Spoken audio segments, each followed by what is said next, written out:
Hi folks, welcome back to the Motorcycle Enquiries, and today we're going to have a look at the cosmological and teleological arguments, and we're going to consider whether the teleological argument it can actually survive the challenge of chance, whether in fact the universe did come about by chance, whether we're jumping to the conclusion that God created the universe without sufficient reason, according to the cosmological argument, and whether in fact there are logical fallacies that are being committed by both of these arguments. So, when we look at the arguments from observation, which are the cosmological and teleological arguments, we need to ask ourselves, are there logical fallacies that can't be overcome in these arguments? That's really important. Are they making mistakes? Because there's the suggestion that they're making an inductive leap, that there is a purpose in the universe, that there's a designer, that there's a transcendent creator, that just because the Earth appears to correlate, or like things appear to correlate, like it looks like there's a designer and we know of designers and that sort of thing, that there is a cause. There's also the challenge of infinite regression. Why is it that Aquinas says that you can't have infinite regression? Why not? There's also the fact that regularity doesn't always mean order, and also that why has the universe got to be a special case? Why has the Earth got to be a special case? All of these are arguably fallacies.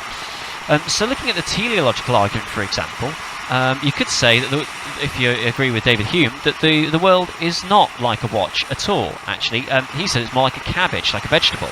And here we go. Oh, I love that sound. But yeah, so there's also the Epicurean thesis, with enough time, hey, another kestrel up there. Yeah, with enough time and enough chance, eventually everything will fit together. There we go. Feel that rumble. And eventually it'll create something that looks like there's a pattern. But it could just be through trial and error, or it could be through evolution. How do you overcome those? And what about the cosmological arguments? So how do you know that there is a cause? We know what we think that we can see effects, but how do we know that there's a cause? We see that some things have got causes, but we don't know that everything's got a cause. And what about like me opening up the throttle? That gives the effect of me going much quicker. Oh, I love this. But yeah, we're also assuming the nature of God. We don't really have a reason for it. Why should God not be finite or imperfect? Why might there not be many gods? Why might God actually not be unskilled or immoral in creating the Earth? We're assuming lots of things. It's like a set of scales. We can see that one side's heavier. We don't know that how much heavier it's by. So these are quite considerable criticisms of the cosmological argument, generally from David Hume. But there are responses. There is a logic here. The argument is still logical behind the arguments from observation, even if we can't know God directly. And it's reasonable to look for explanations. Oh, there's Scarrington Church ahead. John Beverley. We'll go have a look at that. So yeah, it's reasonable to look for explanations. Why do vegetables grow? That's the world might be more like a vegetable, but they follow the laws of biology. Could that not have been put into place by God? Modern science looks to the beginning of the universe with the Big Bang. Couldn't that match the cosmological argument? Maybe Hume anthropomorphizes God. God is, as far as we know, special, as much as we can know. And Hume accepts the universe is a unique case. There is nothing like the universe in the world, so why can't it therefore be a unique case logically too? And what about the principle of sufficient reason? Just get it into neutral. Okay, so yeah, here we are at Church of St John of Beverley, Scarrington.